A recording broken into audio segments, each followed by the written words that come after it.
வணக்கம் விவர்ஸ், வாழ்த்துக்களுடன் Shanthi's food kitchen. இன்னைக்கு என்ன செய்யலாம்? மீன் குழம்பு வைக்கலாம். பொடி மீன் குழம்பு வச்சுட்டு ராம்பாறை மீன் பாருங்க வாஷ் பண்ணி வச்சுருக்கேன். இது ரொம்ப நல்லா இருக்குங்க குழம்புக்கு. இது வந்து ஷீலா மீன். இதை வந்து வாழை வந்து வறுக்கிறதுக்கு எடுத்து வச்சுட்டு இந்த குழம்புல போகலான்னு எடுத்து வச்சுருக்கேன். மாங்காய் கட் பண்ணி வச்சுருக்கேன். வதங்கிட்டு சின்ன வெங்காயம், தக்காளி, கருவேப்பிலை, கருவடகம், ஆயில் ஊற்றி கருவடகம், மஞ்சள் பொடியும் கொஞ்சோண்டு உப்பு வதங்கிறதுக்கு போட்டிருக்கேன்.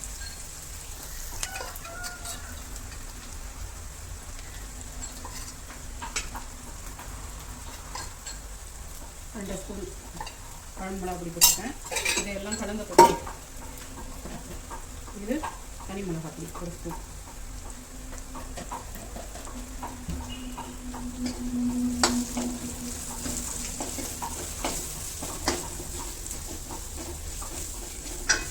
நல்லா வதங்கிடுச்சுங்க.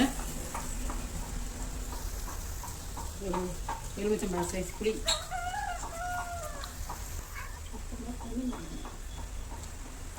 மாங்காய் போடுறதுனால புளியை பார்த்து போட்டுக்கோங்க.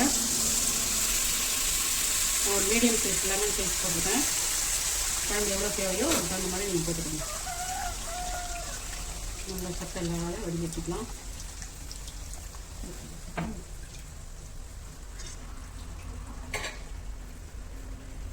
கொஞ்சம் தண்ணி விட்டு வடிகட்டி போட்டுக்கலாம்.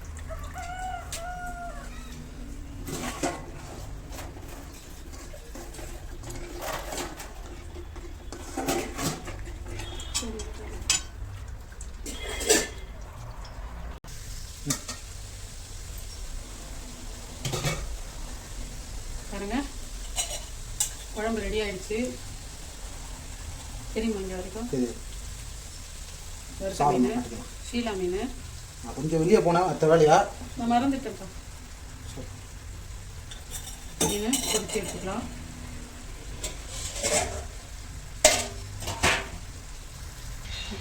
மாங்காயோட சூப்பராக மீன் ரெடி ஆகிடுச்சு. மீன் குழம்பு தலையெல்லாம் போட்டு குழம்பு வச்சுருக்கேன். அந்த பொடி மீனும் ராம்பாறையும் போட்டு குழம்பு வச்சுக்கோங்க. நல்லா சூப்பராக குழம்பு ரெடி ஆகிடுச்சு. பாருங்கள் மாங்காய் பொடி மீன் இது ரொம்ப டேஸ்ட்டாக இருக்குங்க. இல்லை பொடி மீன் இல்லாமல் கொழுப்புகள் கம்மியாக இருக்கும். கொழுப்பு கம்மியாக இருக்கும் இல்லையோ, அது க்ளீன் பண்ணி ஈஸியாக இருக்குது. யாராலும் இல்லை அதில். வாங்க சாப்பிட்லாம். சூப்பராக வெந்து வந்துருச்சு. வாங்க பிளேட்டுக்கு சர்வ் பண்ணிக்கலாம். நல்லா சுட சுட நல்லா வெந்து வந்துருச்சுங்க. நல்லா முறுமுறுன்னு ஆயிடுச்சு. சூப்பராக இருக்குங்க.